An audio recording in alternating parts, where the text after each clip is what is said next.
Welcome to the Creating Wealth Show with Jason Hartman. You're about to learn a new slant on investing, some exciting techniques, and fresh new approaches to the world's most historically proven asset class that will enable you to create more wealth and freedom than you ever thought possible. Jason is a genuine self-made multimillionaire who's actually been there and done it. He's a successful investor, lender, developer, and entrepreneur who's owned properties in 11 states, had hundreds of tenants, and been involved in thousands of real estate transactions. This program will help you follow in Jason's footsteps on the road to your financial independence day. You really can do it.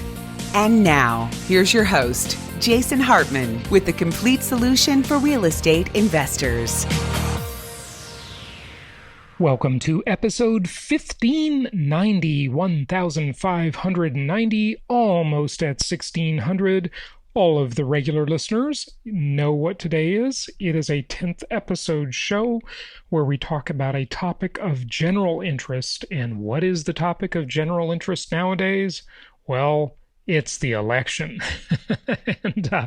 and we're going to dive into that territory with Dr. Steve Turley, who's back on the show.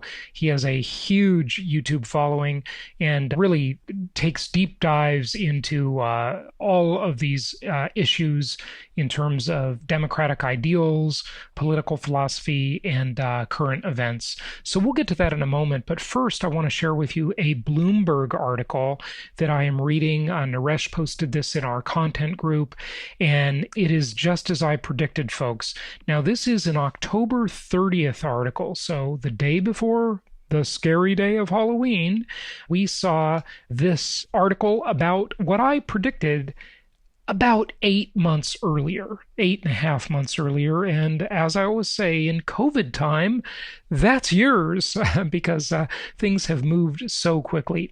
So the article is entitled, "In the U.S., City Rents Are Falling and Suburban Rents Are Climbing.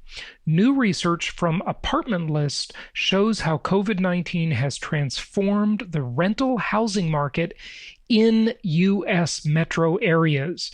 By the way, we have Apartment List coming on the show this week. They've been on a few times in the past. They're coming back on to talk about some new research, and I think you'll find that interesting. I believe that interview is scheduled for Thursday of this week, and we will probably publish it the following week. So look forward to that. But this article just talks about how renters have never had so many options in Manhattan because the number of apartment listings in New York's most expensive borough has tripled from last year, the highest figure for vacancies in recent histories, in recent history. And the rents in Manhattan, in Queens, in Brooklyn, they have just imploded. So, yet, with all these bargains, renters are still staying away. And the same goes, the article says, the same goes for similar high-cost neighborhoods in Boston, Seattle, San Francisco, and other major cities where the bottom appears to be falling out for rents. So essentially here, this is what I've been talking about for 8.5 months. It is playing out in huge proportions. I'm looking at a chart here, a graph that shows principal city versus suburbs. And the article drills down on this with some specific examples that I want to share with you. So basically here, it shows that suburban rents, and this is, what is this? This is January 2020 till September of 2020. So this is a very short time period. And a lot of this has yet to play out. But I think the trend is very, very clear, isn't it? So they're talking about how the core city area, the urban core, rents are down more than 5%. Now, remember, this is only 9 months. Okay, it's not even a year. And that's a very significant decline. And of course, the rents are even more pronounced in some of these areas than they are in others. This just cumulative, the top 30 U.S. metropolitan areas in 9 months. And these suburban areas, the suburbs of those same urban cores, are up about 0.7%. So almost 1% up in 9 months. Now, remember something. This is the suburban area just outside of the urban core. This is not overall where I have predicted people will move to. These are the people that want to be still somewhat close to the city. Maybe they're optimistic. Maybe they're thinking the tide will turn, things will shift, the crazy riots will stop, there will be a vaccine, COVID will go off into the distance, or maybe they think COVID is just a big scam to press the population and whatever, which, there's some reasonable theories for that out there. But whatever the case, that's what they say. But here is where things get, even more granular. So let's look at Boston as an example. Couple charts here, and again, the same time period. And if you look at Boston, they look at several suburban areas in Boston, and some of them with declining rents. Remember, this is just suburbs of that city. It's not the people that said, hey, let's get out of Boston, let's get out of Beantown, and let's go to Florida, right? And live in suburbia in Florida. It's not that. These are the related suburbs. So it's all a matter of impression to some extent, right? Where people it's a shade of gray. Some are more suburban than others. I grew up in Los Angeles, right? So it's hard to know exactly in a city like LA, and probably, I've certainly been to Boston many times, where you draw the line between the urban core and the suburbs. That's not always totally obvious, right? But in Boston, the highest suburban market rent increase was about 5%. Yet the urban rent decrease, which is a core city, that's a very thick line on the chart, a dark line, so you can see it, is down about 8% versus up 5%. So the delta between the two is a 13% delta. That's very significant, right? San Francisco, all of those are down. Now, I don't know, do they have suburbs in San Francisco? They have suburbs of San Francisco, but San Francisco is a very compact city, but some of the places are much more downtownish than others in San Francisco. Like if you look at the Marina District, for example, in San Francisco, would you call that the suburbs of San Francisco? I don't know. It's certainly not downtown. It's very walkable. People live in 2 or maybe like 2.5, 3-story places, sometimes even 1-story places, not many of those, but they're certainly not like living in high density type of environment. But in San Francisco, everything's down across the board. Okay. Suburbs, urban core, everything's down. And the urban core, by the way, is down almost 20%. That is the biggest decline of all of them. Seattle, urban core, down almost 10%. Suburbs, up as high as about 6% in some of them. Washington, similar story. New York, similar story. My hometown, Los Angeles, similar story. But again, there's only one core, one urban core, and there's lots of suburbs in a lot of these places, right? You can go in all directions and find suburbs. So it really does require just sort of common sense thinking. And one of the quotes here in the article is interesting. It says, record low interest rates and severe housing shortages had many people already primed to leave the city. The pandemic gave them a push. I couldn't agree. I couldn't agree more. Now, another interesting part of it, they also take into account some of these like second-tier cities, right? Charlotte, Kansas City, Las Vegas, Sacramento, Phoenix, Tampa.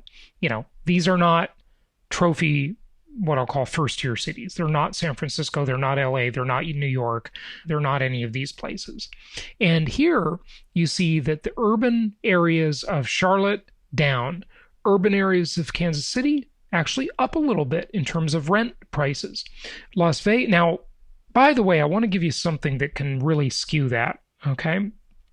So if the urban core is being highly renovated and there's a lot of new construction in it, even if those are places that people generally don't want to live because the new properties are so much more luxurious, so much nicer, and so much more expensive to construct, that could show an upward trajectory in rent prices just because all that lower quality stock got knocked down or remodeled, right? So that's definitely something I've seen happening. So, again, you got to peel back the onion on these things, folks. This stuff, it just requires thinking it through, not just blindly looking at statistics, but thinking it through. Las Vegas, up in most of it. But again, Las Vegas, that's a really funky city.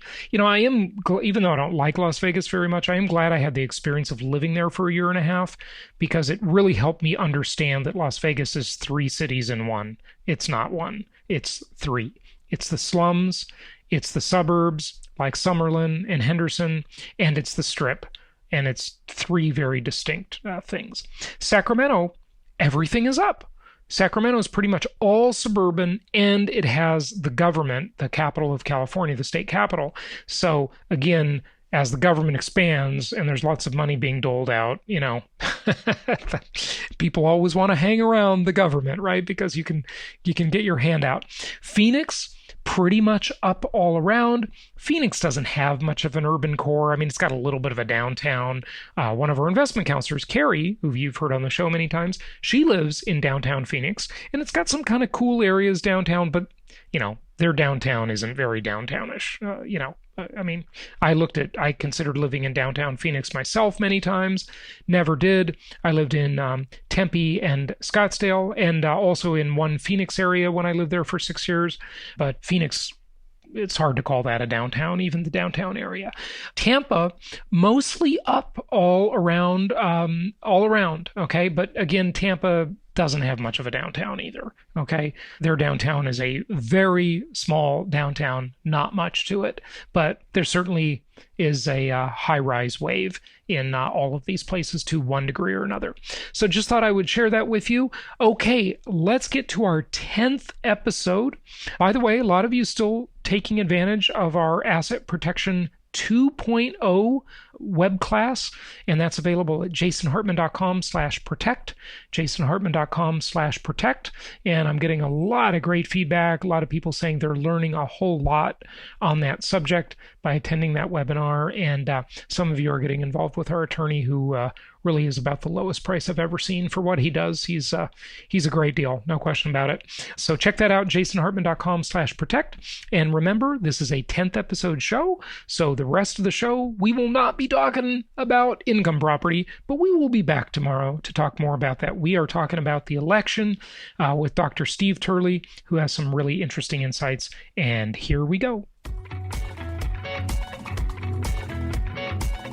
Hello, everybody, and welcome. These are very trying times for democratic ideals, for fairness, for the country. And we have Dr. Steve Turley here to talk to us about what is going on with election fraud, voter fraud, this attempt to steal the election. And I want to make the disclaimer that I don't know who won the election. I just want to know the truth. And Steve Turley, welcome. How are you? I'm great, Jason. Thank you so much for having me today. It's great to be back with you. It's good to have you on again. And I asked you to come on specifically because of the absolutely chaotic time America is facing. I think our representative republic or democracy, whichever you believe it to be, is really under maybe some of the greatest stress it's ever been under. Obviously, we've had a civil war in this country. Who knows? But these are definitely trying times, and it is It is absolutely astonishing what is going on right now. It seems as though the mainstream media and the big tech companies are pushing an agenda. I think that's become extremely clear. They can't stop all the speech, but they're squashing it out where they can, and their algorithms are getting better and better at doing it all the time. By the way, this is live, so if you have any questions or comments, feel free to comment below, post them. Also, post below whether you think Trump won or Biden won, and where you're watching from, because we'd love to hear from you. So, Steve, just give us an overview, if you would, as to what your latest thoughts are here. We're 6 days since the election. What's your latest thinking? Well, I think you want to look at this, in terms of big picture, I think you want to look at this as sort of the best of times, we were talking about earlier, the best of times, worst of times election.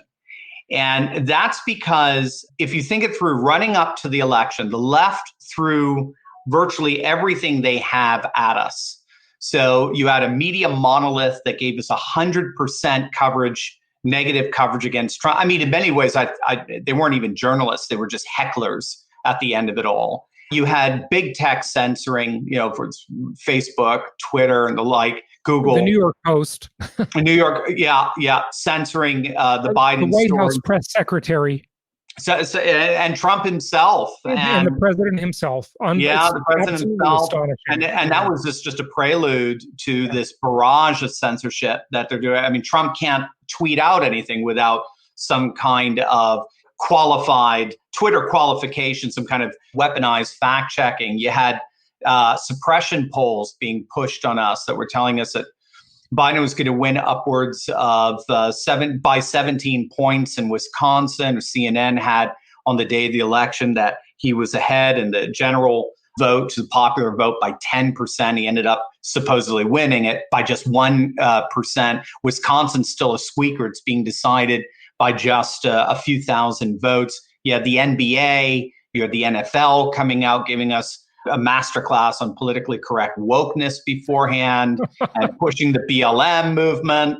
And you had the medical and science professionals coming out and making commercials against Donald Trump. You had thousands of them signing petitions saying that they wanted Biden as president, not Trump. And again, these are the same people who signed letters of affirmation and support for BLM and Antifa activists running around becoming super spreaders, but apparently are not when you have the right political ideology. All that's going on. Plus, on top of it, the biggest mail-in voter fraud in the history of our nation, orchestrated and perpetuated in primarily 5 states. And they still only won by just a few thousand votes. President Trump got the most votes of any sitting president in history. He beat Barack Obama's single greatest vote tally by far from 2008. 71 million people came out and told that whole conglomerate that I just gave you to, forgive me, basically F off. They gave him one big, huge middle finger, and they said, we don't buy the big tech censorship. We don't buy what the mainstream media says. We don't buy the suppression polls. We don't buy the NBA and NFL wokeness. We don't buy these so-called media and science, professionals. We certainly now don't buy these election results, given all the anomalies and the like. So it was a huge night in many ways for Trump. You have to remember 11 to 16 seats have been picked up in the House. Trump got a record number of blacks voting him, upwards of 15%. That's the highest we've seen since 1972 for Republican. And he did very well with Hispanic voters. Oh my. It could be hitting up to 35 to 40% in general. In Florida, 70% of Cuban Americans voted for Trump. It was an absolute blowout. Cubans are, they get it. Okay. They know the evils of socialism and communism. Okay. Cubans understand because they were there. Okay. Right. And Venezuelans understand it too. But, Americans, they don't know history, right? It's super scary. I mean, older Americans know history because history used to actually be taught in school, but now it's just this revisionist, woke bullshit. I mean, I'm just going to say it. That's what it is. It's absolute crap. They've rewritten the history books. It's Fahrenheit 451. It's 1984 Orwellian. I mean, I'm absolutely astonished at the stuff I read and at the way they have revised language. Literally, they are revising language as they're revising history. And here's the amazing thing, Steve, that people just don't know. They never know what they don't see or hear. Nobody knows what they don't see or hear, right? You can never hear the dogs that don't bark. And that's what has been completely excluded from the last really generation and a half or 2 generations of students in schools and universities. It's absolutely shocking. Let's grab a couple of these questions and comments, and we're going to go in depth here, folks. Steve is going to stay with us for a while here. We're going to share the screen. We've got some stuff to show you. We're going to take a blow by blow at some of these election anomalies that are going on. But Ruben Soto is asking, will Trump win these lawsuits? Is that an uphill battle, Steve? And by the way, I would even say it's not will Trump win, it's will the voters win. It's will democratic ideals that founded this country, will they win?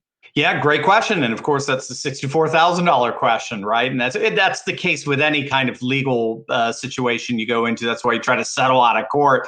Yeah, we'll have that. Well, let's put it this way. Answer the question in 2 ways. One, if he wins, this election gets overturned. That's in effect what is going to happen, because what they're doing right now, what we have to remember is that in 4 or 5 of these states that are in question, Pennsylvania, Michigan, Wisconsin, Georgia, if I recall, the date and time for the establishment of the election, which is from the Constitution, I believe it's Article 1, Section 4, the Constitution delegates solely to legislatures. That date and time was adjusted and revamped by non-legislative officials. So this was most explicit in, for example, Pennsylvania.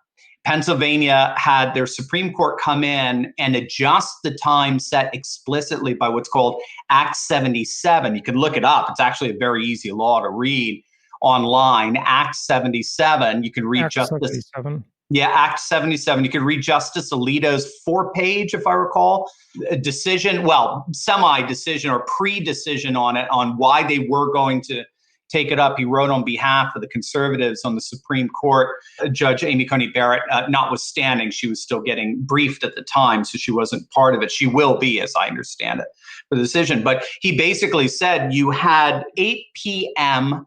on the day of the election set as the non-negotiable deadline for all votes in Pennsylvania. All votes, mail-in, early person, you name it, in person, all votes, 8 p.m. So you don't have these shenanigans that ended up happening in Wisconsin and Michigan and Pennsylvania. With 4 a.m. vote delivery, right? Exactly. You can't be right. You're in effect engaged in a do-over. Oh, so this is how many votes we need? Okay, here you go. All the votes had to be in and accounted for with a whole chain of custody, some kind of verifiable chain of custody there. And as long as that's all in place, count away. But what they found is that there were a number of votes that are allowed in by the Supreme Court up to 3 days after the 8 p.m. November 3rd deadline. And that's a state Supreme Court. That's a state Supreme Court. Of Pennsylvania, right? You're talking about Exactly. And what Bush, listen to me. I'm going back to 2000.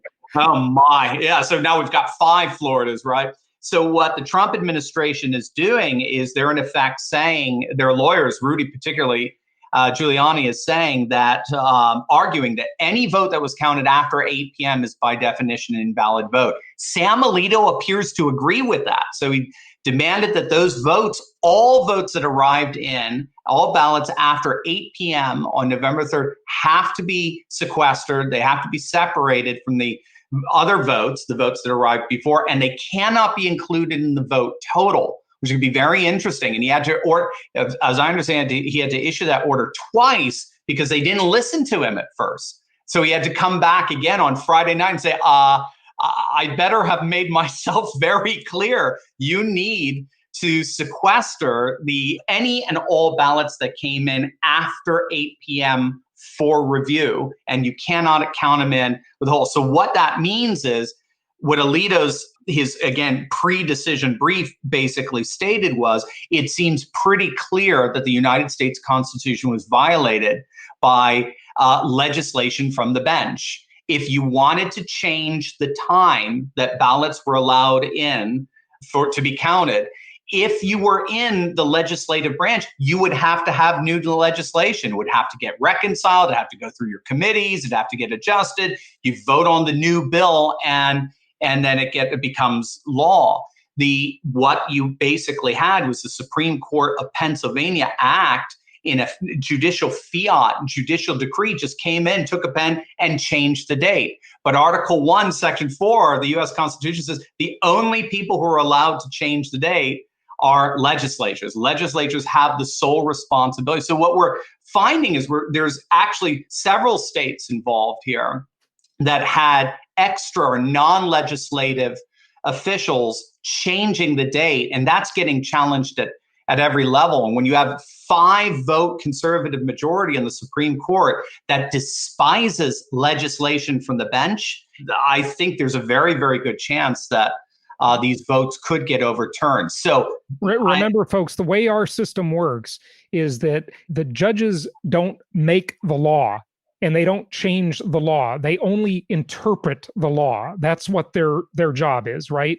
So you get this judicial activism, which is completely unconstitutional, right? We've got the other two branches to, make or veto laws. They write laws, and, they have a whole process how a bill becomes a law, right? We all learned that when we were kids. But this is the courts aren't making laws, right? They're not supposed to. It would have been a very different song of "I'm just a bill," right? I mean, it's I'm just a judge, and a judge can just come in and write the law. Now, so what they should have done, as I'm understanding, is the Supreme Court of Pennsylvania should have said, because of what they use the term natural disaster in terms of COVID, because of COVID, there needs to be an extension. So, sorry, as written, this law we find is unconstitutional. We're handing it back to you. We think it violates people's due process, whatever. They find equal protection of the law, whatever it happens to be. But so you got to go and rewrite it and then resubmit it. Instead, they just went ahead and rewrote it. And Sam Alito's already said that seems like a pretty obvious violation of Article 1, Section 4. So if that's the case, if that gets overturned, and then if Michigan and Wisconsin get overturned, and then the glitch issue with the Dominion voting systems ends up becoming an issue. No, this is an election that's been decided by just a few thousand votes. This could change everything. So I think I talked about this earlier today, if I may, Jason, on our first video on something called the Stockade principle. Are you familiar with this? Because it's something that business guys are kind of. Yeah, I've heard of it. Tell us more. Yeah, it's really cool because the Stockade principle is named after Admiral Stockdale, who was Ross Perot's running mate in 1992. I remember him. Yeah, it was really the first major populist revolt. It was sort of a telegraph. But it probably led to the massive increase in size and power of the Clinton crime empire. It sure did. It sure did. Yeah, Ross Perot, he was great. He was your first Trump. He was just like, they're all a bunch of morons. Throw them all out. Let's clean out the barn. That was his Texan sort of. Instead of drain the swamp. Yeah. Drain the swamp. It was clean out the barn. Drain the swamp's far more. Trump is a master at being able to brand things. So. But yeah, Perot ain't too bad himself. He was a brilliant businessman. But so Stockdale was the highest ranking naval officer to be a POW in Vietnam. And as during the whole time of his capture with his men, they were subject to constant torture, physical, mental, emotional, you name it. And all his men said that what got him through is what they called the Stockdale principle. It's also known as Stockdale paradox. You've got to have absolute confidence and hope that you're going to get through this. But that absolute confidence and hope cannot cloud the seriousness of your situation and how you need to best respond to it. And so what Business Guys has said is, I forget who wrote that book, From Good to Great. Are you familiar with that Jim one? Jim Collins. There you go. That's it. That's probably one of the best articulations of Stockdale principle I've seen in business literature, where he pointed out that when all said and done, what separates, among other things, what separates great companies from good or mediocre companies is great companies never lose confidence that we're going to get through this, right? But they never sugarcoat the issues that they're facing, the seriousness of the issues that they're facing. But I just want to point out, look at what the media and big tech have done. As of Saturday, when the AP had the nerve to just fabricate the idea of calling Biden as the president, that's absurdity. And they've released articles which are complete falsehoods, saying that Melania wants Trump to concede, and other Trump family members are telling that's just a complete lie. That is total fabrication. It's unbelievable. What they're trying to do is demoralize the voters, and really the legislature and the judicial branch, everything, into believing this is a foregone conclusion. It is not a foregone conclusion. It is absolutely unbelievable. It really is. So comment on that. And then, Steve, let me pop a couple of these questions and comments up, and let's just address them in like a lightning round, because there's so many coming in. And keep them coming, folks. We love your questions and comments. But go ahead with what you're saying there, and then I'm going to pop these on the screen for you. So that's a great point. So when all is said and done, you're dealing with an election where 71 million Americans told the media to shove it. And that includes Fox News, by the way. They told, which we should talk about too. Their ratings are collapsing here.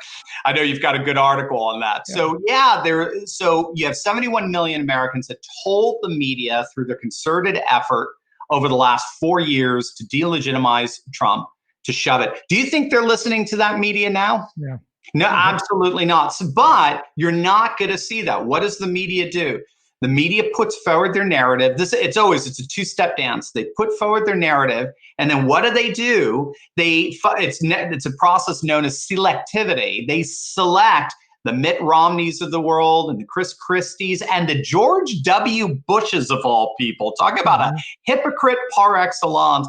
And they bring them all out and they say, well, look at this. You see, these are Republicans that tell Trump, it's time to concede, bring the country together. It's time to heal.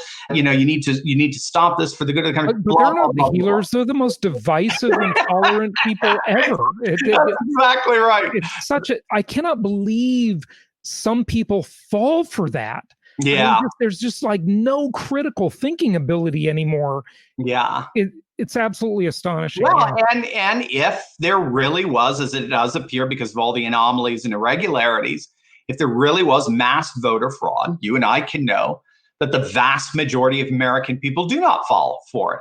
Yeah. The vast majority, 71 million voters, more than any sitting president has ever gotten, have come out and said collectively to the media, we do not believe you. Right. So, I mean, that's very, very powerful stuff. So whatever narrative they want to keep spinning, it's just an echo chamber. And that's what you have to remember. And that's why alt media, like what you're doing, Jason, what I'm doing with all these, Gateway Pundit, Breitbart, they're all doing.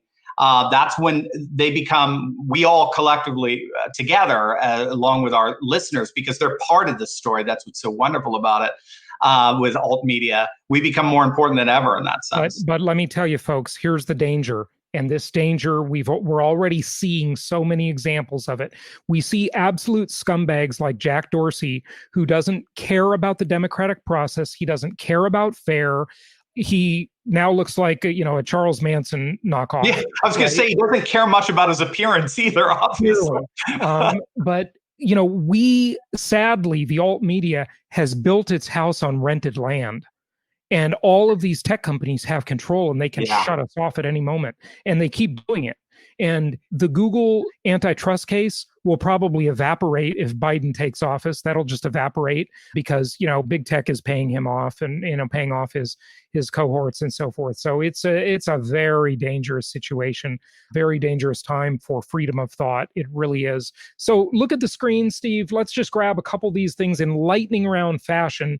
We got so many comments. I just want to see if we can just, get to, all of them or most of them quickly here. So this person's from Dallas. Do we have Watermark QFS ballots or not? I remember hearing about that in the news, Steve. Any thoughts? Yeah, the only thing with that is it's not a part of Trump's legal team's challenge. What they're doing is they're trying to throw out votes based solely on the illegality of the votes themselves and or the illegality of the process. Like I'm wondering why they didn't make as many arguments as they could. I don't know, but. Yeah, so that's all. It's not part of the narrative as we speak now. I know it's out there, but it's not being directed immediately in terms of the actual litigation. The Brexiters are praying for Trump. Hey, we got our independence from England 241 years ago or whatever, and they got their independence from the EU. This unaccountable government body, and it kind of reminds me of like the fact checkers at Facebook. Who are these fact checkers? Do they have names? They're all left wingers. They're all left wingers. It's all been weaponized. Yeah. It's a weaponized kangaroo court. It's like sure.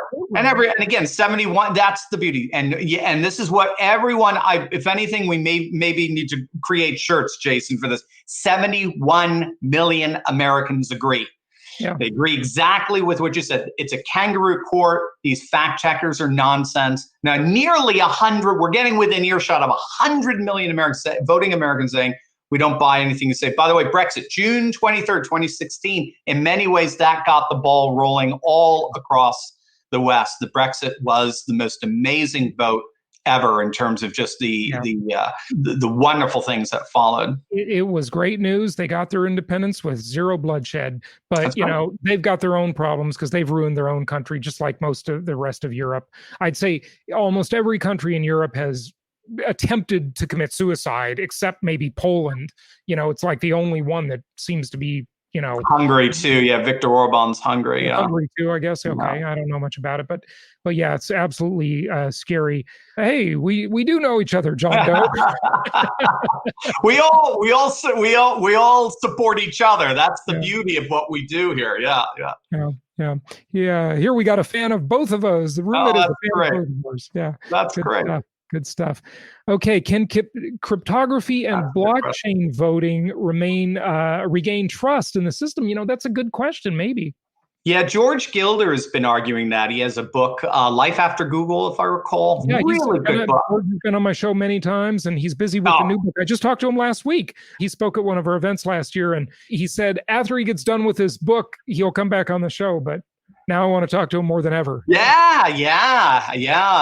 That will be an interesting conversation because I think he is arguing that you're going to have a new internet architecture. We are moving into what's called a network society as opposed to a mass society. Mass society is where you have big cities and everything is amassed together. That's where you get big media from. And so it's very location specific. So if you want to get into movies, you got to go to Hollywood. If you want to get into finance, you got to go out to Wall Street or some financial center. And if you want to get into country music, you got to go to Nashville. It needs to be decentralized and flattened. That's what's happening. Speaking of which, look at this comment, right, from Goodwater Ale. Okay, Trump lost, losers are in denial, cult-like. That is ridiculous. No. Hold on. He Ready? Doesn't know that Trump lost. Let me just adjust that. Ready? Hillary lost. Losers are in denial and continue a cult-like illogical following of Hillary's lies and misinformation about Russia. Yeah. Now, this is absurd. They have no leg to stand on, so I don't even know where they're coming from. Yeah, it's ridiculous. Listen, we don't know. I just want to know who won. That's all I want to know. I'm not saying Trump won. You notice I haven't said that, okay? I thought he would win, though, like leading right up to the election with the size of those rallies and the fact that Joe Biden had like nobody show up at his rallies. And he was sitting in his basement as Trump, the Energizer bunny that he is. Like, I can't believe how much energy that man has for 74 years old. He was out working 19-hour days, zillions of people at his rallies, support, just use your common sense. Okay. Yeah. It just looked like he was going to be the winner, right? Well, he was, he was winning. I went to bed at around 2 a.m. and the last video I was doing video updates throughout the night was Trump wins re-election. Richard Barris had him at 295 electoral votes because he is hundreds of thousands of votes ahead in Wisconsin and Michigan and Pennsylvania and Georgia. And keep in mind, too, I mean, we have some other fascinating indicators. We were talking about this earlier. The candidate who wins Florida and Ohio has won 26 of the last 27 elections. So those are bellwether. Those are bellwether indicators, right. and they show the irregularity here. The other one was, and by the way, that one election that did get lost, that was 1960 when Jack Kennedy stole it, interestingly enough, by less than 100,000 votes. If I recall, but listen, today I would vote for Kennedy. Oh, okay? Sure, of course. He was a fantastic Democrat. Yeah, and everything has moved so much more to the left, right? Yeah. That even the most conservative Republican of today is like a Democrat of old, right? Right, exactly. So, it's just all moved to the left. I've heard it put this way, to put it in perspective. If you took your typical Democrat and had him get into a time machine and come into 2020, he'd be considered a Republican. If you take your typical Democrat in 2020, have them go back into time machine in 1960, they'd be considered a madman. Yeah. They'd be considered insane. Yeah. That's the way we need to, to think about it. Here's another one, just an anomaly. Out of the 10 bellwether counties that when candidates win them, these are scattered throughout primarily the battleground states. And these are counties I'm looking at, right? Like Ashtabula County and Ohio and all that. The candidates that win them almost always go on to win the general election. Trump won 9 of those 10 counties, and often by 20 points. The one exception was in Delaware, Sussex County, the southernmost county in Delaware, that normally goes for the winner. But of course, it went Biden this time because of his connections. So there were so many bizarre irregularities in this. Biden has had this is another one from Richard Barris from the People's Pundit. Biden had underperformed in every single major municipality given 2016 norms. He underperformed in every municipality for the exception of 4, right? Yeah. Madison, Wisconsin, Detroit, Michigan, Philly, Pennsylvania, and Atlanta, Georgia. Well, what do you know? What flipped the election, so to speak? So, you look at this. I'll put the link to this in the chat here, but this is unbelievable. All of these anomalies, and we don't have to go through them all, but it's just, you look at Milwaukee, you look at Allegheny, Pennsylvania, you look at Chicago. I mean, there's just anomalies everywhere, like these statistical anomalies, these historical anomalies that just don't make any sense. Right. And you're bringing some of those up, Steve, but it's just, these things don't make sense. There's too many questions. Right. There are, and those questions are going to linger, and they are dejecting or disenfranchising 71 million voters. That's not something that's going to disappear so much overnight. Again, I want to go back to this best of times, worst of times sense too, because we also have to remember that in many respects, and commentators are saying this now, while Trump may have lost, Trumpism has won. Yeah. Because in this election, nobody was arguing we need to open up the floodgates to the borders. Nobody was arguing we need to ship our manufacturing, and particularly our pharmaceutical manufacturing, back to China. I mean, all the people that really did vote for Biden, that legitimately support Biden, they must be independently wealthy, which, there are a lot of very, very rich liberals for sure. And, I always say that liberalism is great if you can afford it, right? It's like the luxury of the rich, right? Or the luxury of the very poor who believe they're going to get a handout, right? But the reality of that, for anybody who really thinks it through, is that the left hurts the poor because they cause inflation with all their policies, and that hurts the poor the most. Steve, I just got to interject one thing. Look at some of the Milwaukee stuff. Here you have 202% turnout. Here you have 201% turnout. Okay. How is that possible? But this is precisely the stuff that's going to be brought up in these lawsuits. It's just evidence of total fraud. Yeah. It's just unbelievable. And look, folks, I'll put this link in the comments so you can look at it yourself. Okay, there are just too many very legitimate questions here, aren't there? Steve, you want to grab a couple more of these questions? I know you have to wrap it up here soon, but just a couple of questions, comments. I love what John Doe says. I know 3 people that voted for Biden. I know about 3 also. So, just again, using your common sense, right? So blockchain, completely. So that's exactly what George Gilder is saying. Yep. Were those votes actually sequestered? Pennsylvania votes, originally not, apparently. Originally not. And that's why Sam Alito was very irritated about that and said, you better separate those votes. Yeah. So again, that's only going to go against Biden and the Democrats to the extent that they haven't. That's only Pennsylvania Supreme Court gets to change the law, right? Exactly. Totally. Ruben says, love your work. Okay, you give me hope in these crazy political climate. Why aren't more Republicans not calling out their support for Trump? Well, it's the silent majority. This is how 2016 happened. People don't want to be labeled with these ridiculous labels that these mental midgets on the left label them with. And frankly, the people on the right are mostly reasonable, nice people. They just don't want to have their life ruined, right? So that's the thing.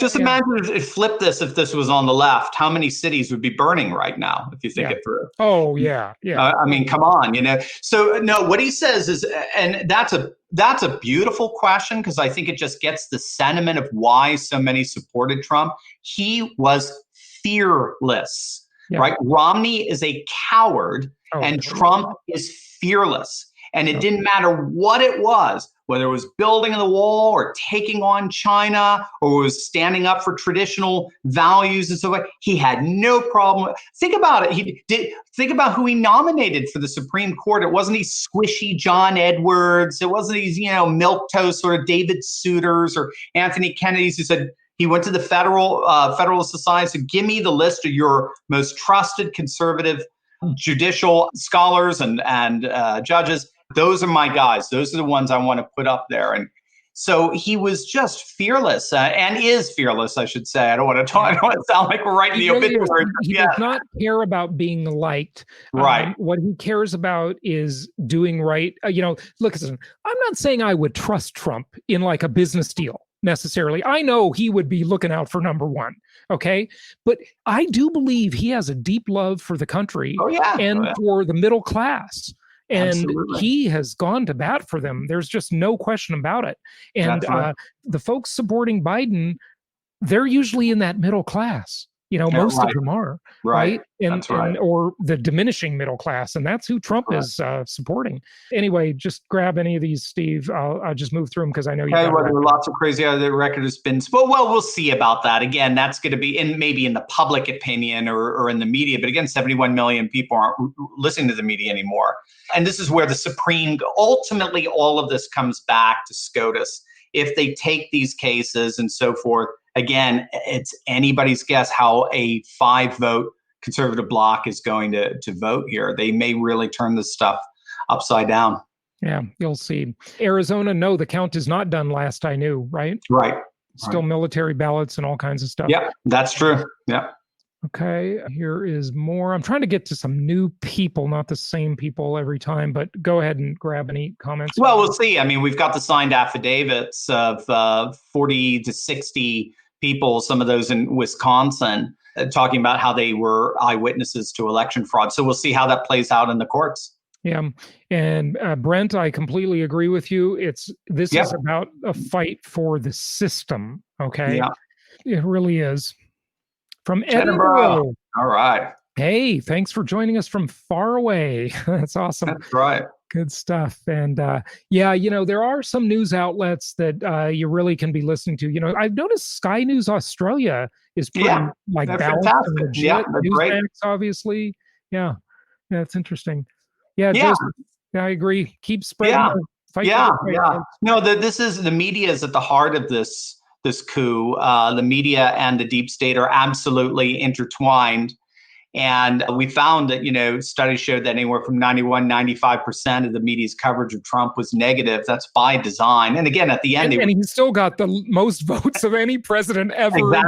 Exactly. 71 million Americans have turned ABC, NBC, CBS, and Fox off. Yeah. They're done with them, and now they're going to Newsmax and alt media and what we're doing here. The only thing I'll say about Fox, though, is they still have who I think is the most brilliant person in the media, and that's Tucker Carlson. TC, brilliant. Well, let's put it this way: if TC wanted to start his own network, I think he can. That's what Glenn Beck did. So come on, jump off their train and do your own thing. Yeah, you do your own thing and get syndicated out on Newsmax for some exactly.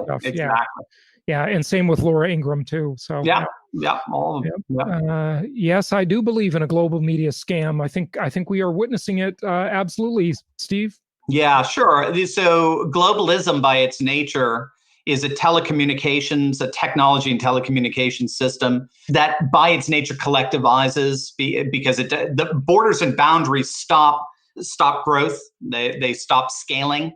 And globalism offers the allure of globalism is that it offers the capacity to scale your business at heights no human civilization has ever known. Amazon is infinitely larger than the Roman Empire ever was. Yeah. So that's why we have this winner-take-all thing. Yeah, too big, always left-leaning companies, whether it be exactly left-leaning because it's globalist by its nature, right? Yeah, totally. I know, right? Really is. Now the Senate races in Georgia, again, we'll see. I mean, this is crazy time, but they should be generally safe. The idea that Georgia's going to send two left-wing radicals to the Senate it's a bit much even for commentators. I mean, it's one thing to vote against Trump. It's a whole other thing to vote against, hometown candidates that have been born and bred in a pretty conservative environment. But again, it comes down to voter fraud in Atlanta. That's what it's really going to be coming down to. Yeah, we'll see. I mean, these crazy ballots where they only voted for president. Right. By 100,000 margin. Yeah. They didn't have any vote for Biden, and that was the whole ballot. They didn't vote for any senates, any judge, any propositions, anything else. It was just president. Yeah, it was just Biden. It was totally asymmetric. I mean, Pew Research did a study on that and found that between 2 to 4% of ballots will have a discrepancy between who you vote for your president and who you vote for senators. So about 2 to 4% ballots will vote for the opposite parties for president and for senator. And what we found is with Trump's ballots, it hit that number. I think in Michigan, for example, it was only about 700 voters had voted for Trump and for the Democratic senator candidate. When it came to Biden, you had this bizarre anomaly where you had literally 100,000 ballots that had Biden and nobody else. It's too strange. Something weird's going on that needs to be 71 million voters have a right to have these things investigated. Yeah, I know. It's absolutely unbelievable that this cannot be without a lot of questions. Steve, if you have to go, we'll wrap it up. We have a zillion more questions and comments. I'd love to get to some, but I know your time and you've got other interviews to do and so forth. Maybe here's the last one if you can't stay, but here's a question from Brent. Okay, Trump can't win without Wisconsin, Michigan, or Penn. Okay, yes. So, the two big ones on there are Michigan and Pennsylvania, since they have the smaller leads and they have the most glaring discrepancies there. So, how confident am I that one of these will break for Trump?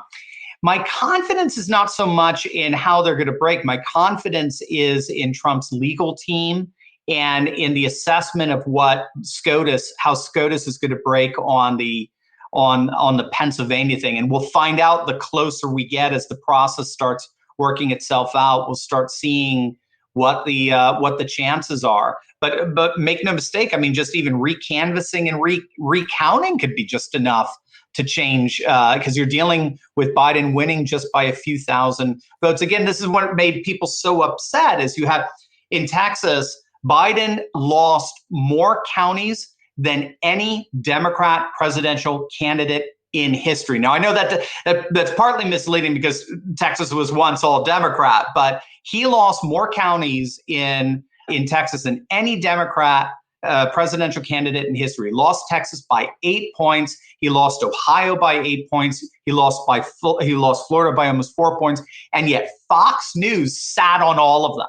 They didn't call them for hours. And then what states do they call right away? Arizona, that whoever wins may win by only a few hundred votes. Yeah. So it's utterly absurd. And that kind of asymmetry from the media, as well as the irregularities that we're seeing from the voting, have, I think, rightly caused 71 million people to say, hey, guys, we demand better. And if you don't give it to us, you ain't seen nothing yet. We'll be 75 million the next time. Yeah, at least it's out in the open. There can be no doubt that there's an agenda. There just can be no doubt anymore. But right. Yeah, it's absolutely crazy. Well, hey, I know you've got to run. If you can stay longer and you want to tackle a couple more of these, feel free. But you said you had to go at 3:30 Eastern. So yeah, let's do two more. Why don't we do two more? All right. So Omar Hernandez. See, Hispanic people, right?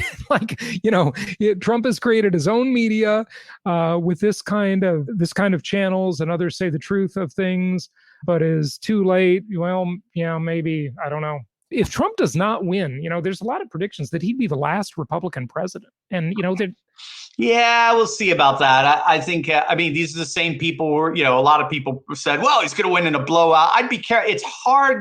It's hard to prognosticate the exact details of what's going to happen here. When you saw so many Hispanics, so many blacks coming over to Trump's camp this time around.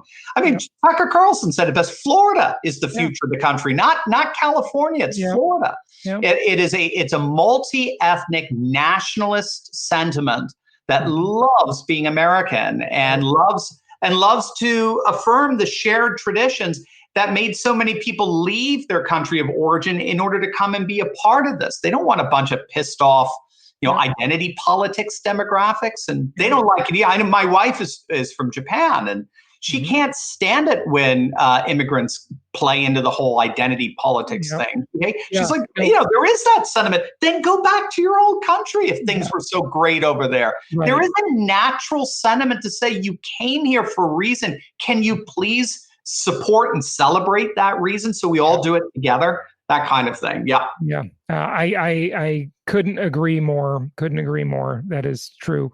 He is holding around.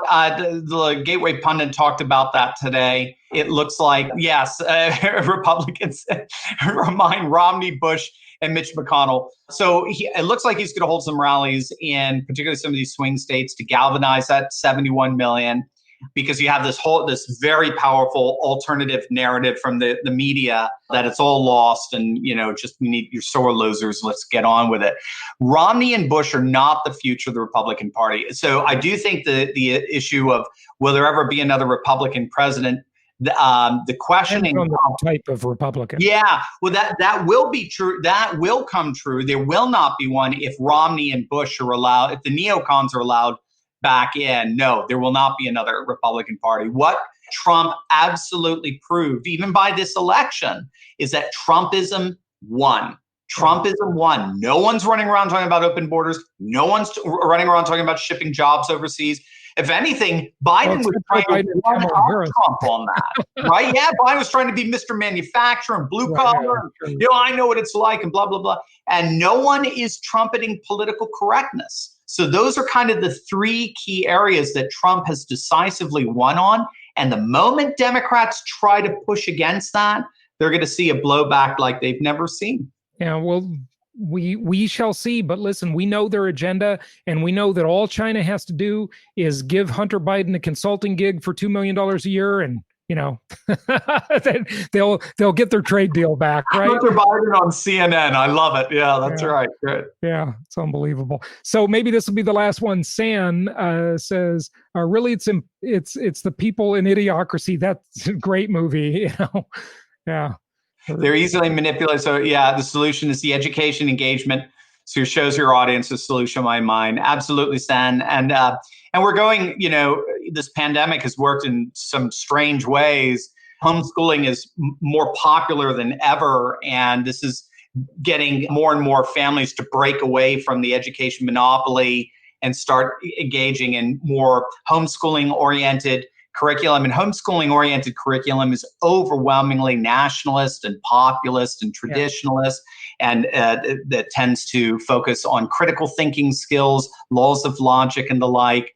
So this is good. You also have the classical school movement, of which I'm a part of, that's getting a renaissance now, so much so we even have our own SAT that's accepted, called the CLT, the Classical Learning Test, that's accepted in the vast majority of universities. So it's really exciting. So have a long-term trajectory. That's the most important. Yeah, it's also another one. I think that the whole, COVID, if you believe it to be a scam or not, whatever you believe it to be, the result of it has put a nail in the coffin of the university government debt enslavement complex. Yeah. There is no way people are going to pay these outrageous tuitions to sit in front of a computer screen and watch a professor on Zoom. Okay? It's just not going to happen.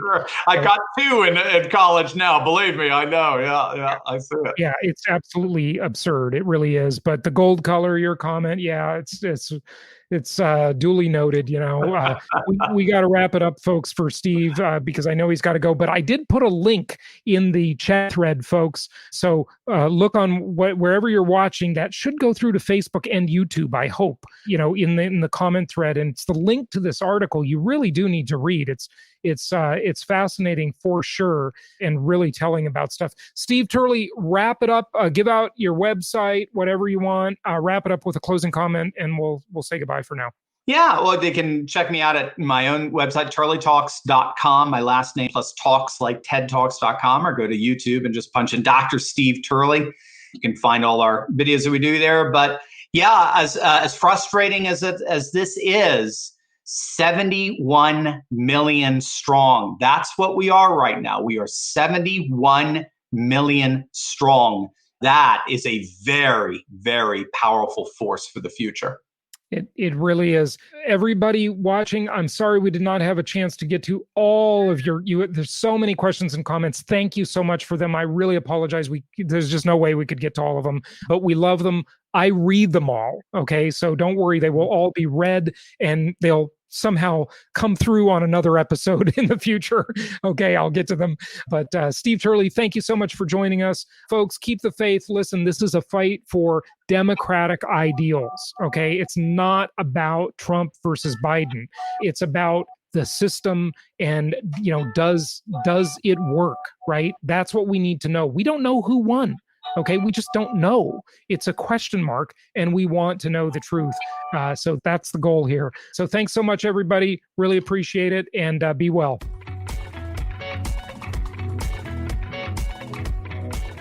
Thank you so much for listening. Please be sure to subscribe so that you don't miss any episodes. Be sure to check out the show's specific website and our general website, hartmanmedia.com, for appropriate disclaimers and terms of service. Remember that guest opinions are their own, and if you require specific legal or tax advice or advice in any other specialized area, please consult an appropriate professional. And we also very much appreciate you reviewing the show. Please go to iTunes or Stitcher Radio or whatever platform you're using and write a review for the show. We would very much appreciate that. And be sure to make it official and subscribe so you do not miss any episodes. We look forward to seeing you on the next episode.